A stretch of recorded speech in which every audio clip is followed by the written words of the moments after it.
Bonjour, l'invitée d'aujourd'hui est une dame très spéciale. Vous la connaissez sans doute, mais permettez-moi de juste vous permettre de deviner qui est-ce.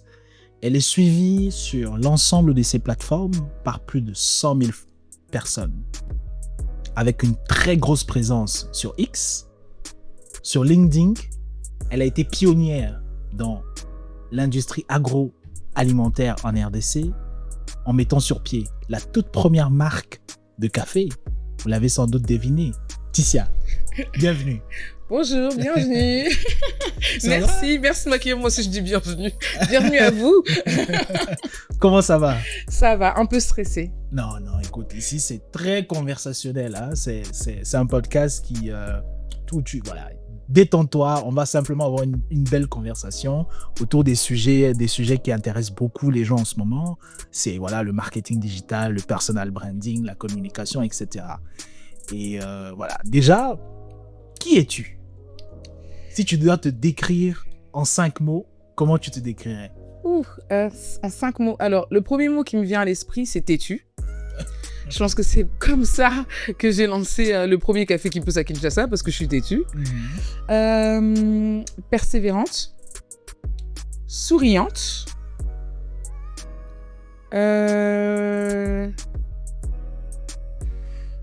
pense travailleuse aussi.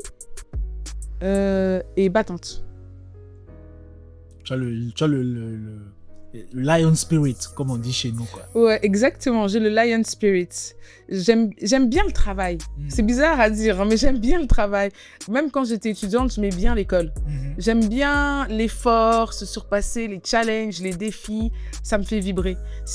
Même si demain, je deviens millionnaire ou milliardaire, je continuerai de travailler. Moi, quand les vacances durent trop longtemps, au bout d'un moment, je m'ennuie.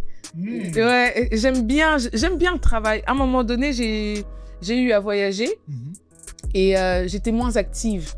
Je m'ennuyais. J'ai 2 fils. Quand je suis enceinte, ce qui m'embête, c'est que je peux pas bouger. Tu vois. Je suis hyper active, en fait. Ok. Donc, tu as beaucoup d'énergie Exactement. Naturellement. Bah, du coup, tu sais comment je t'ai connu? Je t'ai connu en 2019. 2019, j'entendais déjà parler du café La Quinoise. Et je te voyais dans des articles et tout. Après, j'ai commencé à te suivre sur Twitter à l'époque. Et j'ai commencé à voir, voilà, tu étais très engagé dans des discussions, que ce soit des discussions avec des politiciens. Et tu avais une façon de défendre tes opinions de manière très structurée, très scientifique. Et qui faisait du sens.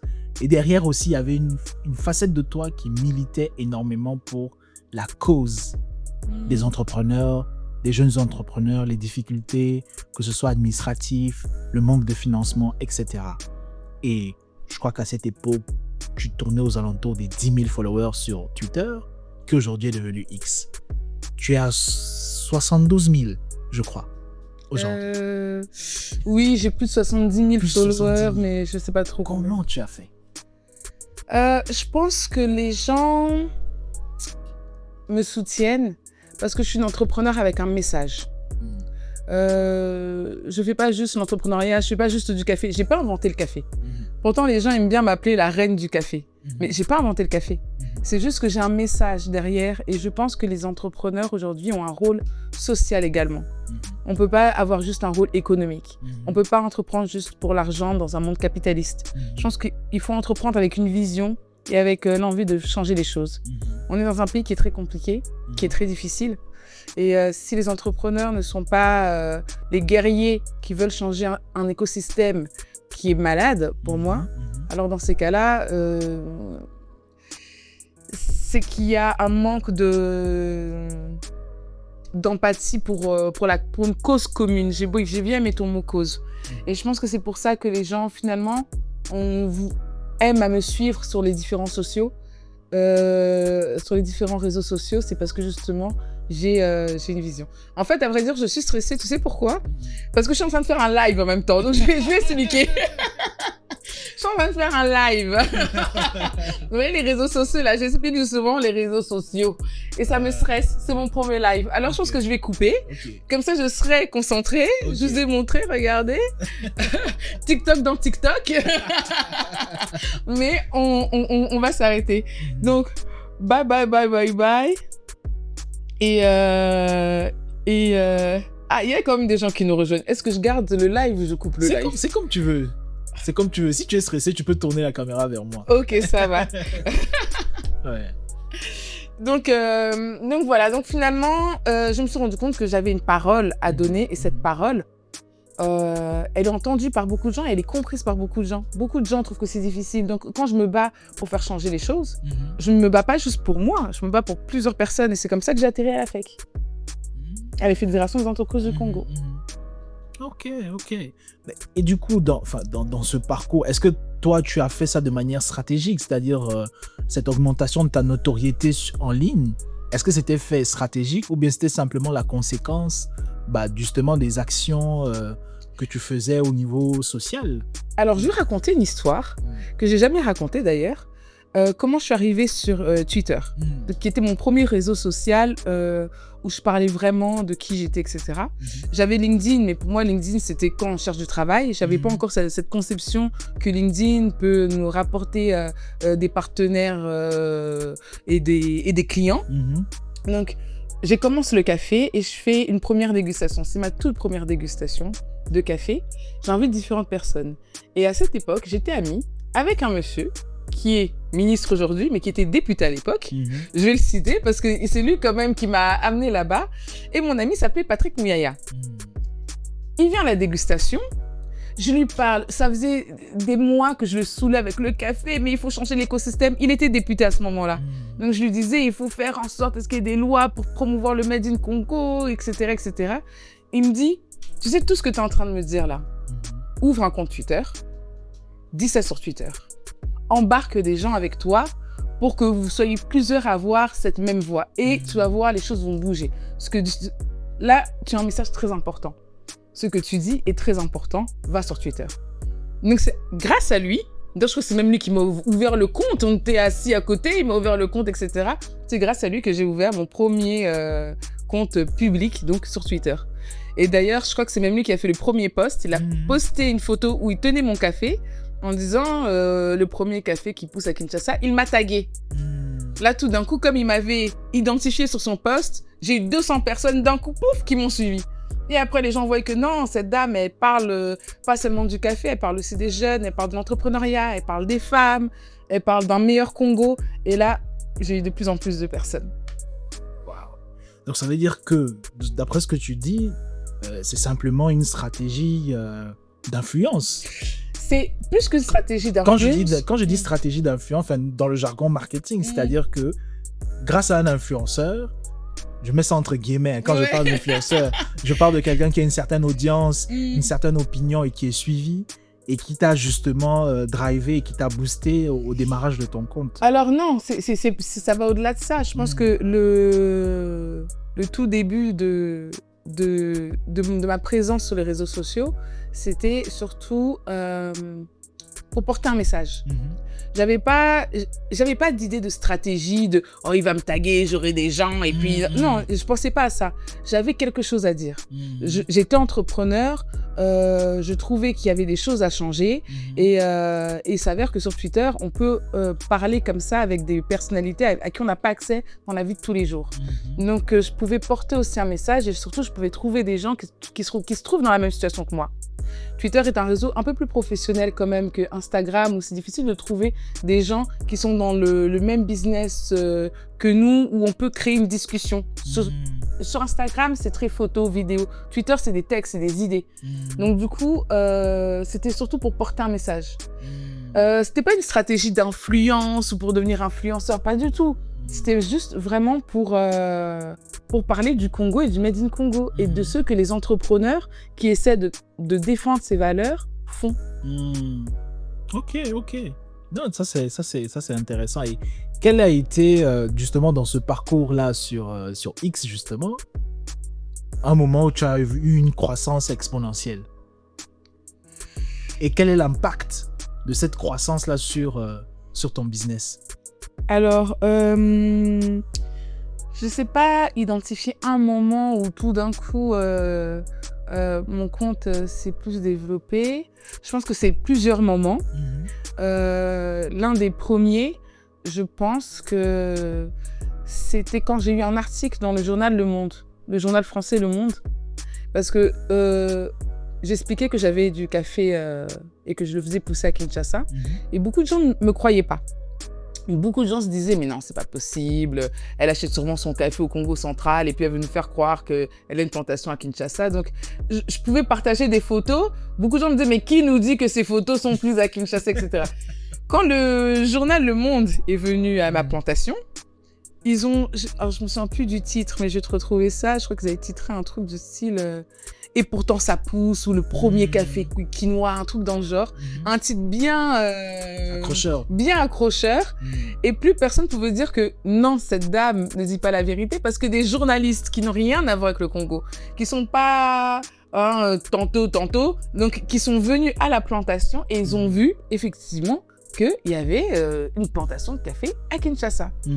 À ce moment-là, ça a pris un buzz incroyable parce que le journal Le Monde est connu en France, mais en Belgique, au Congo. Donc, il y avait des gens qui partageaient la nouvelle. Cette dame a réussi à faire pousser du café à Kinshasa, etc., etc. Et là, ça a pris des proportions incroyables. Et les journalistes, à vrai dire, ils m'ont trouvé sur Twitter. Un jour, je reçois un DM d'une personne qui me dit « Bonjour, je suis journaliste pour le journal Le Monde. Est-ce que vous avez vraiment une plantation de café à Kinshasa? Est-ce que c'est possible de venir voir et faire un reportage ?» Puis c'est parti comme ça. Ça, c'était un des premiers moments. Et après, il y a eu plusieurs moments comme ça. Il y a eu BBC. Qui est venu, il y a Africa News qui est venu, après j'ai aussi gagné des concours. J'ai été l'un des premiers cafés à gagner un concours au Salon international de l'agriculture en France, à Paris. Et donc du coup, plus je bougeais, plus je gagnais des concours, plus les Congolais étaient fiers aussi, parce qu'ils disaient « Non, elle, c'est notre petite sœur. C'est notre grande sœur, c'est notre petite sœur, c'est notre fille. On veut soutenir, quoi. » Et cet amour, c'est un amour qui me porte beaucoup, moi, sur les réseaux sociaux, qui m'encourage, parce que parfois, j'ai envie d'abandonner, parfois, c'est difficile. La vie d'entrepreneur, c'est vraiment pas simple. Et tout cet amour, moi, ça m'a vraiment porté jusqu'à présent. J'ai la chance d'être sur les réseaux sociaux et de ne jamais avoir fait un mauvais buzz, un bad buzz, ou mon compte ne s'est pas boosté parce que j'ai dit une bêtise, ou je suis tombée dans la critique. Ça a toujours été des good vibes, avec ma fleur, mon sourire, des good vibes. Donc je touche du bois, j'espère que ça va continuer, parce que je ne suis vraiment pas quelqu'un de problématique. Et je pense que les gens ont vu ça en moi, que je suis simple, j'ai des choses à dire et j'ai des valeurs et on me trouve sympa, je pense. En tout cas, quand je croise les gens dans la rue qui me reconnaissent, c'est plutôt ça. D'ailleurs, il faudrait demander ici. Est-ce que vous confirmez ce qu'elle dit? C'est vrai ou pas? Mettez dans les commentaires. Ok, non, mais ça c'est très bien. Et quel est le transit maintenant? Comment tu transites maintenant entre X, LinkedIn? Comment tu te développes aussi sur LinkedIn? Qu'est-ce que LinkedIn, par exemple, t'a apporté? Est-ce que tu te dis, là, je vois X qui augmente, je dois peut-être commencer à penser un peu plus stratégique par rapport au contenu que je mets? Comment est-ce que tu fais cette transition-là? Alors, LinkedIn, comme je l'ai dit, pour moi, c'était un réseau social quand on cherche du travail. Sauf que j'étais entrepreneur. Donc, je me disais, bon, ok, j'ai pas besoin de LinkedIn. Et c'est les entrepreneurs autour de moi, donc dans l'écosystème, mon frère d'ailleurs aussi, qui me dit non, ce que tu fais, partage aussi sur LinkedIn parce que là-bas, tu peux peut-être faire des partenariats avec d'autres personnes qui font aussi du café dans d'autres pays, faire une gamme, par exemple, il y a du café à Brazzaville, faire une gamme Brazza-Kin et faire la congolaise, je sais pas, enfin bref. Il me dit, intéresse-toi quand même à ce réseau social. Ok, je m'y intéresse un peu plus, mais sur LinkedIn, entre-temps, comme ça faisait longtemps que j'y étais pas allée, les gens s'abonnaient et je savais même pas. J'avais même pas de stratégie. Je me reconnecte et je vois que j'ai des abonnés, je me dis, oh, mais ils viennent d'où ces personnes? Je vois que j'ai beaucoup de messages, je me dis, mais je pourrais jamais lire tous ces messages. Et parmi ces messages, il y a Forbes Afrique, un journaliste de Forbes Afrique qui me contacte. Bonjour madame, on fait le top 30 des 30 personnes les plus influentes d'Afrique, on voudrait vous mettre dans le top 30. Je me dis, mais c'est pas possible. Je clique sur le nom de la personne pour vérifier l'identité. Bon, pour voir si c'est pas un aventurier qui me dit n'importe quoi. Non, il est vraiment journaliste pour le magazine Forbes Afrique, etc. Et là, je me disais, ok, d'accord. À LinkedIn, c'est ça. Donc, il faut vraiment que je considère ce réseau social, c'est ce genre de truc. Et en fait, LinkedIn, c'est comme si c'était un journal de bord professionnel pour moi. Je marque les choses importantes. J'ai pas un site internet qui s'appelle www.tissamkona.com, mais j'ai mon LinkedIn et ça marche aussi tout autant.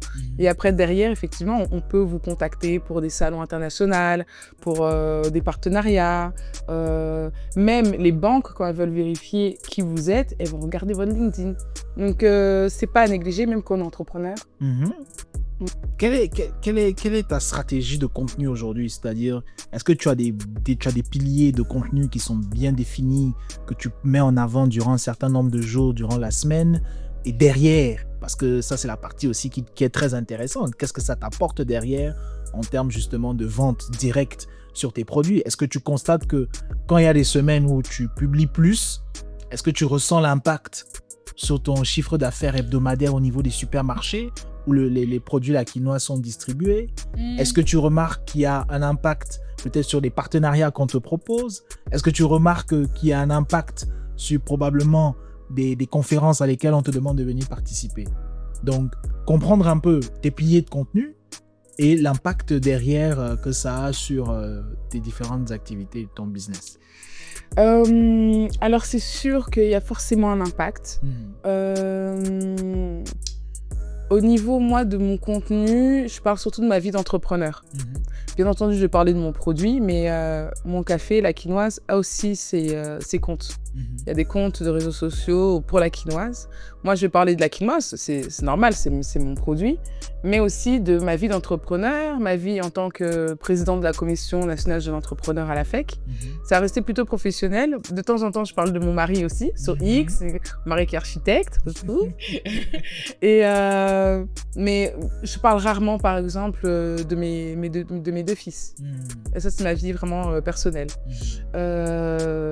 Donc, c'est surtout lié à ma vie d'entrepreneur, motivation.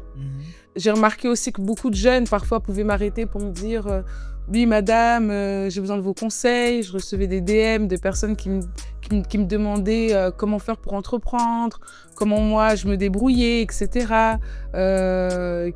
Et là, je me suis dit, bon, peut-être que je devrais plus parler en général de cette vie d'entrepreneur-là. Ça touche les gens. J'ai commencé à créer une rubrique qui s'appelle Conseil Tissia sur Twitter, où je donnais des conseils. Que ce soit au niveau des études, que ce soit en stratégie marketing. Par exemple, je pouvais donner un conseil sur comment présenter son produit. Je donnais des conseils de négociation, parce que j'ai fait un MBA en négociation. Comment négocier un contrat face à une grande entreprise en face, etc. Et cette idée de conseil, j'ai décidé de la tourner en vidéo. Et quel est le meilleur réseau social pour faire des vidéos? TikTok. Donc là, je me suis dit, OK, je vais faire Conseil Tissia, mais en vidéo. Et je vais répondre aux commentaires des gens qui sont sur les différents réseaux sociaux. Et pour vraiment avoir plus de commentaires, pour avoir vraiment tout le monde qui puisse m'aborder, j'ai décidé de créer ma page Facebook et ma page Instagram. Du coup, là, les gens peuvent me poser des conseils, des questions, et moi, je leur réponds sous forme de conseils avec ma rubrique Conseil Tissia que je mets sur Facebook, Instagram, TikTok, etc. Donc ça, c'est un peu ma stratégie. C'est une stratégie basée sur l'entraide, le coaching, la motivation, etc. Parce que c'est ce que je reçois dans la vie de tous les jours. Si on m'arrêtait pour me dire « Madame, vous êtes bien maquillée, comment vous maquillez ?» peut-être que j'aurais fait du make-up. Mais au moins, on m'arrête surtout pour avoir ces conseils, etc. Et puis, ça colle aussi avec mon rôle à la Commission des jeunes entrepreneurs à la FEC. J'ai un rôle qui fédère les gens. Donc, j'utilise les réseaux sociaux à ce niveau-là. En tout cas, c'est une très belle stratégie parce que j'applique également la même chose depuis l'année passée. Parce que justement, je m'étais rendu compte que je recevais souvent beaucoup de questions sur les sujets du marketing, du business, etc. Je me suis dit, au lieu de prendre mon temps, c'est vrai que ça me prend moins de temps, peut-être, et répondre. Parce que parfois aussi... il faut aller en détail. Voilà, tu dois expliquer. Mais après, à un moment, tu commences à remarquer que c'est plus ou moins les mêmes questions qui reviennent. Donc, je me suis dit, au lieu de répondre individuellement à chaque personne, ça serait mieux en fait de créer des vidéos qui vont bénéficier à un plus grand nombre. D'où le concept est né Hey Jaurès. Donc, un concept aussi qui m'a été inspiré d'un mentor que je suis en ligne, Sabri Subi, qui a une agence de marketing digital en Australie qui a généré 7,8 milliards de dollars. Ah, waouh! Pour ses clients. Donc, nice. Donc c'est pour dire, voilà, ça m'a beaucoup inspiré. Et derrière, je me suis dit, ok, je peux commencer à créer du contenu comme ça. Et c'est de là où tout est parti. Et maintenant, l'idée derrière, c'est un concept de contenu où je ne tourne jamais dans le même environnement.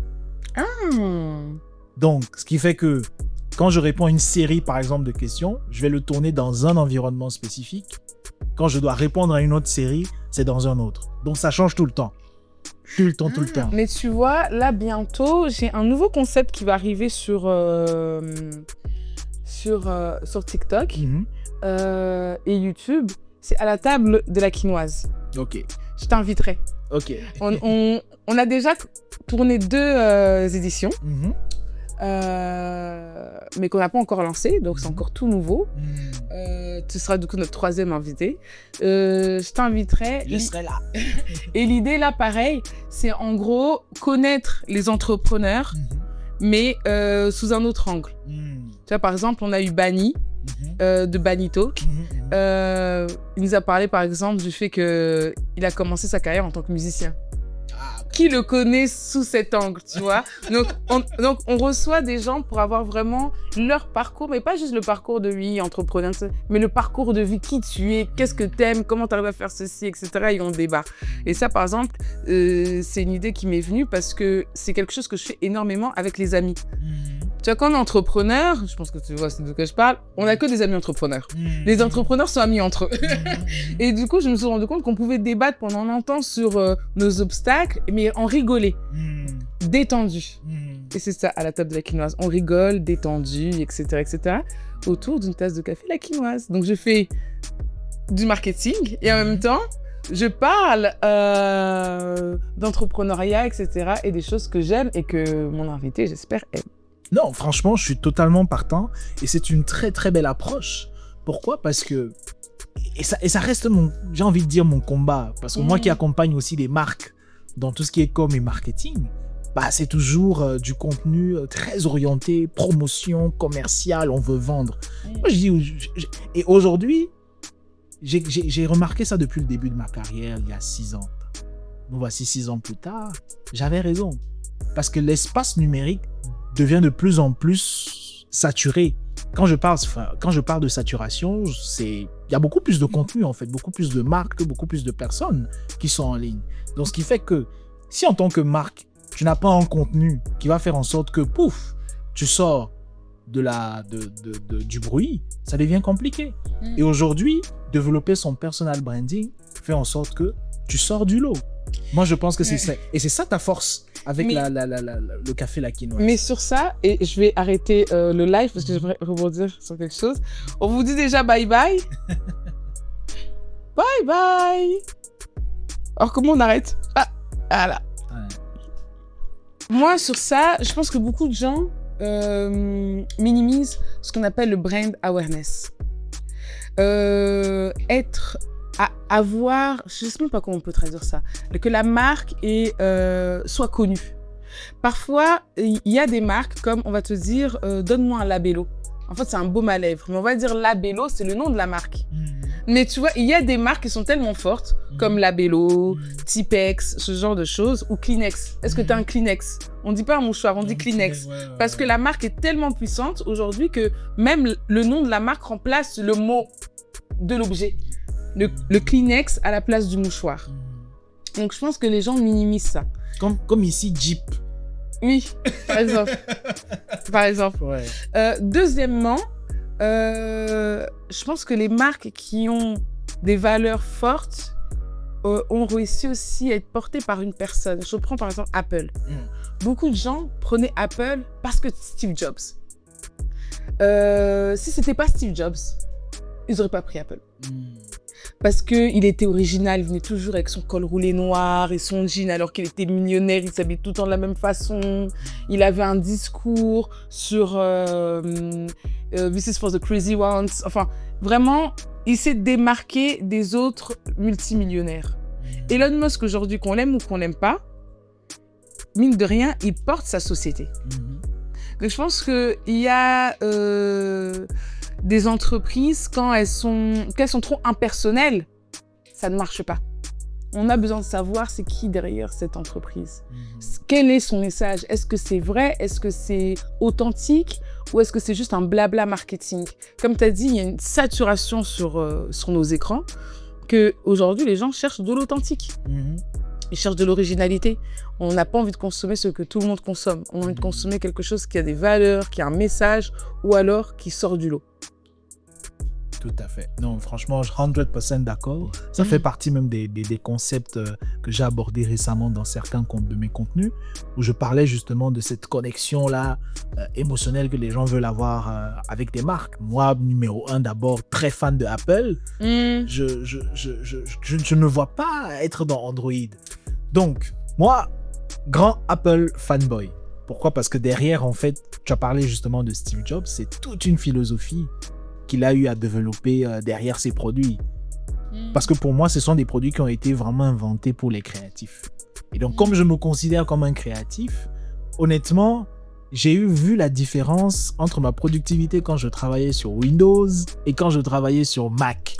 Et Steve Jobs a cette image d'un créatif comparé à Bill Gates, qui a une image très geek, très ordinateur. Steve Jobs, c'est un geek créatif. Et du coup, il a porté sa marque. Aujourd'hui, qu'est-ce qu'on connaît de Tim Cook? C'est lui, non, le PDG d'Apple? Oui, Tim Cook. On le connaît un peu moins, il est un peu moins charismatique. À quel stage de l'entrepreneuriat où on commence à développer son personal brand? Je pense qu'on développe son personal branding quand on a des choses à dire, tout simplement. Qu'on a des choses à défendre, surtout. Plus qu'à dire, à défendre. Un jour, j'ai fait une conférence. C'était une conférence très particulière, c'était le Christian Business Days. Donc, en gros, c'est on parle business dans les églises, on motive les jeunes à travailler, à être entrepreneurs, à trouver de l'emploi, etc. Pas forcément entrepreneurs, mais au leadership, etc. Et j'intervenais, et à côté de moi, il y avait Jean-Claude Chipama, qui dit à un moment donné à ces jeunes, il faut que vous sachiez qui vous voulez être dans les 15 prochaines années. Comment vous voulez qu'on vous présente dans 15 ans. Et là, moi, je me suis dit, j'ai répondu à sa question après sur le podium. Je lui ai dit, moi, dans 15 ans, j'aimerais qu'on me connaisse comme étant la première personne qui n'a pas simplement fait pousser du café à Kinshasa, mais qui a relancé toutes les plantations de café abandonnées au Congo. Et là, je me suis dit, j'ai des choses à dire. J'ai envie qu'on me connaisse pour ça. Pas parce que je porte une fleur, pas parce que j'ai fait pousser du café à Kinshasa, mais parce que j'ai relancé une industrie abandonnée et j'ai rendu mon pays fier. J'ai créé de l'emploi, j'ai développé des zones rurales, j'ai défendu les jeunes dans des coins reculés, etc., etc. Mon rêve, c'est pas d'être ministre de l'Agriculture, c'est pas d'être ministre de la Jeunesse, c'est de faire ça. C'est d'être dans l'action. Et là, je me suis dit, ok, d'accord. Je pense que pour les entrepreneurs qui ont ce genre de vision à long terme, ils doivent avoir un brand awareness. On doit savoir qui ils sont. Parce que si on ne sait pas qui tu es, on ne sait pas t'écouter. Moi, les réseaux sociaux, ça m'a permis d'avoir aujourd'hui une voix. On m'écoute. Quand on veut parler café ou quand on a une problématique sur l'agriculture, zone rurale, les jeunes, ok, appelez un Laetitia. Parce qu'ils savent que je ne fais pas juste pousser du café, en fait. Je défends des choses. Et j'ai des actions que je mène. Au-delà d'avoir une marque de café qui s'appelle La Quinoise. Ok. Tout à l'heure, on n'est pas entré en profondeur sur ça, sur l'impact direct qu'ont tes actions de communication sur tes plateformes à toi, sur ton business. Mais ça, c'est intéressant parce qu'effectivement, on ne parle pas souvent du fait que quand on porte sa marque, si moi j'ai un bad buzz, ça va sûrement impacter mes ventes, j'en suis sûre. Quelqu'un qui porte sa marque, si je dis des bêtises ou que je suis dans une polémique, il y aura sûrement un retour de bâton sur mon entreprise. C'est pour ça d'ailleurs que je pense que les entrepreneurs doivent être apolitiques. D'ailleurs, moi, j'ai des amis de tous bords. Hein. Je peux citer Allegra Foch, qui est une amie qu'on connaît pour aussi son parti politique, qui est à l'opposé de l'autre ami politique que j'ai cité. Donc, c'est pour vous dire que vraiment, je suis amie avec tout le monde. Je n'ai pas de bord politique à ce niveau-là. Par contre, peu importe quel gouvernement il y a, j'ai envie de changer l'écosystème parce que les choses vont mal au pays. Ça, c'est clair. Et ça va mal depuis l'indépendance, et même peut-être avant. Enfin, donc du coup, l'impact que ça peut avoir n'est pas à négliger parce que comme on porte notre marque, suivant si on est dans un bad buzz ou un good buzz, ça peut avoir un impact. Moi, je remarque surtout que les gens ont plutôt un intérêt quand, par exemple, on ouvre un nouveau hôtel ou on est fournisseur d'un nouveau hôtel, etc., ou d'un supermarché ou d'un restaurant. Il y aura sûrement de l'influence, mais je me suis perdue dans ma réponse. Ouh là là, je me suis perdue. Non, tu es dedans. Ah, ok, d'accord. Tu es vraiment dedans avec Okay. quand vous ouvrez il y a des nouvelles, on va dire, tu as des nouveaux partenaires dans l'hôtellerie. Exactement. Par exemple, on est fournisseur de plusieurs hôtels à Kinshasa. L'impact, par exemple, qu'on peut avoir à Rotana, on a développé un nouveau cocktail qui s'appelle le cocktail La Quinoise. On va d'ailleurs changer encore la recette pour septembre. Donc, d'ici là, la vidéo sera sûrement en ligne. Et quand je communique sur ce cocktail, bah forcément, ça a un impact après sur les gens qui commandent le cocktail ou pas. Mais je pense que les réseaux sociaux sont à utiliser vraiment avec beaucoup de sagesse. Parce que on est à un clic d'inconnu, mine de rien. Et un clic aussi d'un bad buzz. Ça, c'est quelque chose qui peut ruiner une carrière, je pense. Mais bon, les gens oublient. Jusqu'au prochain bad buzz, je suppose. Est-ce que ta présence en ligne facilite ton processus commercial? Est-ce que face à des clients potentiellement... non, en fait... qui te connaissent pas du tout, hein? Non. Est-ce que tu as remarqué que c'est non, quelque chose franchement, qui te donne plus de crédibilité? Je vais donner un exemple tout simple. La plupart des supermarchés au Congo sont tenus par les Indiens. Ils s'en fichent de ma présence sur Internet. Ils regardent même pas. Ils sont pas sur le Twitter congolais. Ils sont souvent sur le Twitter indien. Enfin, avec la communauté indienne à regarder des choses dans leur langue. Ils sont pas là en train de lire mon français ou mon lingala sur mon Twitter. Hein. Donc, je pense ça change pas grand-chose. Le seul truc, c'est que il faut pas oublier qu'on est dans un monde capitaliste, et que du coup, eux, ils veulent vendre. Si le produit se vend, ils ont pas de problème avec toi. Vraiment, c'est aussi simple que ça. Donc, je pense que eux, ils veulent juste vendre. Donc, là, c'est d'autres arguments. Ma présence sur les réseaux sociaux, mon message de soutenir le Made in Congo, ça a peut-être amené certains amateurs de café à choisir mon café en disant « Ah tiens, je vais soutenir un peu mon pays. Ah tiens, je vais consommer un peu local. Ah, je connais la dame qui fait ça, je la vois sur les réseaux sociaux, tiens, je vais un peu goûter ce qu'elle fait. » Ça, oui, ça peut aider. Mais ce qui va retenir les gens, c'est si ton café est bon. Sinon, ils vont vouloir acheter. Même s'ils veulent soutenir le Made in Congo, ils vont pas acheter ton produit en particulier. Et les magasins vont arrêter de te vendre parce que tu ne vends pas. Et après, il faut aussi voir où est-ce que je vends. J'avais fait une conférence un jour où les jeunes me disaient « Ah mais madame, non, vous suivez sur les réseaux sociaux, mais pourquoi on ne vous voit jamais à la télé? Pourquoi vous ne faites pas les pubs sur Antenne A, Papa Molière, etc. » J'ai dit « Mais parce que moi, mes clients ne regardent pas Papa Molière ni Antenne A. » Pourquoi? Parce que le DG d'un hôtel va pas regarder Papa Molière ni Antenne A, tout simplement parce qu'il n'est peut-être pas congolais. Donc, il n'a pas besoin de ma pub. Lui, il a besoin d'acheter du café au meilleur prix. Il s'en fiche que je passe à la télé, même si je vais passer sur Canal+, même si... C'est pas comme ça que je vais l'atteindre. Comment je peux l'atteindre, ce type-là? Peut-être sur LinkedIn. Peut-être. Mais surtout, avec ma proposition, qu'est-ce que je propose? Bon café, bon prix. Parce que derrière lui, il a des clients qu'il doit satisfaire et il a des dépenses qu'il doit surveiller. Donc, en fait, il faut surtout bien s'orienter. Les gens sont un peu perdus en se disant, tiens, j'ai déjà un produit, il faut que j'ai un budget marketing, je vais commencer à mettre des panneaux. Pourquoi tu veux mettre des panneaux? C'est pour qui? C'est comme j'avais une dame qui voulait ouvrir sa boutique de vêtements.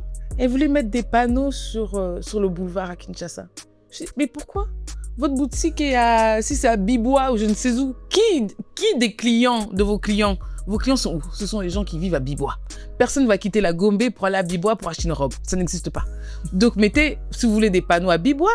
Mais si c'est juste pour mettre des panneaux à la Gombe parce que ça fait chic, ça fait sympa, ça sert à rien. Donc, quand on fait du marketing, je t'apprends rien, il faut juste savoir qui sont mes clients, à qui je parle. Est-ce que j'ai besoin d'être dans tous les supermarchés de la RDC? Oui, pour de la visibilité, oui, parce que j'ai envie que tout le monde puisse acheter mon produit. Mais j'ai aussi besoin d'être au marché, si j'ai vraiment envie que tout le monde achète mon produit. Où sont mes clients? Des entreprises? Est-ce que je fais du B2B? Est-ce que je fais du B2C? Si je fais du B2B, est-ce que c'est important d'avoir des panneaux, de passer à antenne A et chez Papa Molière? Le jour où vous allez me voir là, vous allez me dire « Ah, elle est en train de changer de stratégie marketing, elle s'intéresse à d'autres clients. » Donc, je pense que c'est surtout ça. Mine de rien, beaucoup de gens minimisent l'impact du marketing, etc. Mais un produit qu'on ne connaît pas, on ne sait pas acheter. Et pour le faire connaître, il faut le faire connaître à nos clients. Et du coup, il faut savoir qui sont nos clients. C'est des études, hein. En tout cas, Ticia. C'est mes études, mine de rien. Parce que les gens pensent parfois « Ah, mais elle est forte en marketing. » J'ai un peu bossé pour ça. Et je vais finir par ma dernière question. C'est quoi l'histoire derrière cette fleur que tu as toujours? C'est marrant. Là, cette année, je fais de plus en plus de podcasts. À vrai dire, je fais plus de podcasts que de conférences ces derniers temps. Et on me pose à chaque fois la question sur ma fleur. Bon, pour moi, c'est comme un bijou. Il y a des gens qui portent des boucles d'oreilles, des colliers. Tu vois, moi, j'ai pas de montre, j'ai pas de bracelet, j'ai pas de boucle d'oreille, j'ai ma fleur. Donc, pour moi, c'est comme un bijou. Et je l'oublie jamais. Quand je l'oublie, j'ai l'impression d'avoir oublié même mon portable, tu vois. Je me sens bizarre, je me sens toute... Qu'est-ce que ça représente pour toi, cette fleur? Ah, c'est la joie de vivre. Tu vois, le monde entrepreneurial est tellement difficile. Ma fleur, c'est un peu mon petit rayon de soleil. Ça me permet de rester aussi positive, de rester moi-même. La Ticia qui est de bonne humeur, qui est tout en positif, qui est agréable, qui est souriante. De pas me transformer en une espèce de businesswoman qui commence à porter du noir, pas de fleurs, qui est un peu trop serrée comme ça, un peu trop sérieuse. Non, moi je porte des robes colorées, j'ai une fleur dans les cheveux, j'ai un sourire et puis voilà quoi. En tout cas, ce qui est sûr, c'est que partout où tu vas, on t'oublie jamais avec. Mais parfois ça m'arrive. Une fois, j'avais perdu ma fleur, j'ai passé toute la journée sans fleur, j'étais comme ça. Ah ouais. J'étais pas bien. Non, mais parce que chaque fois que je t'ai vu, il n'y a pas eu un seul jour, en tout cas, où je t'ai rencontré, tu n'avais pas ta fleur. C'est un jour, je suis allée en Europe. C'était l'hiver. Là, j'ai pas mis de fleurs. Il faisait trop froid. C'était pas le mood. Ouais. Tu vois, la fleur, c'est avec le soleil. C'est avec le soleil de notre pays, quoi. Avec le froid, ça marche pas. En tout cas, Ticia, merci. Merci beaucoup d'être venue. J'espère que tu as passé un bon moment. Et j'espère aussi que les personnes qui nous regardent, vous avez appris beaucoup de choses. Ticia, elle n'est pas entrée dans trop de détails sur certaines choses concernant son marketing. Mais aujourd'hui, ce qui est bien, c'est que j'ai découvert comment elle a fait pour être sur Forbes. Donc, si vous voulez aussi être sur Forbes, il n'y a qu'un seul mot. Il faut travailler. On a besoin d'avoir une jeunesse congolaise, africaine qui travaille parce que c'est de notre responsabilité de relever les défis. Nos parents et nos grands-parents ne nous ont pas malheureusement fait de cadeaux et c'est à nous de relever le défi et je sais qu'ensemble, nous allons y arriver. Merci beaucoup d'avoir suivi ce podcast et abonnez-vous, lâchez un pouce bleu et je vous dis au prochain épisode avec notre prochain invité.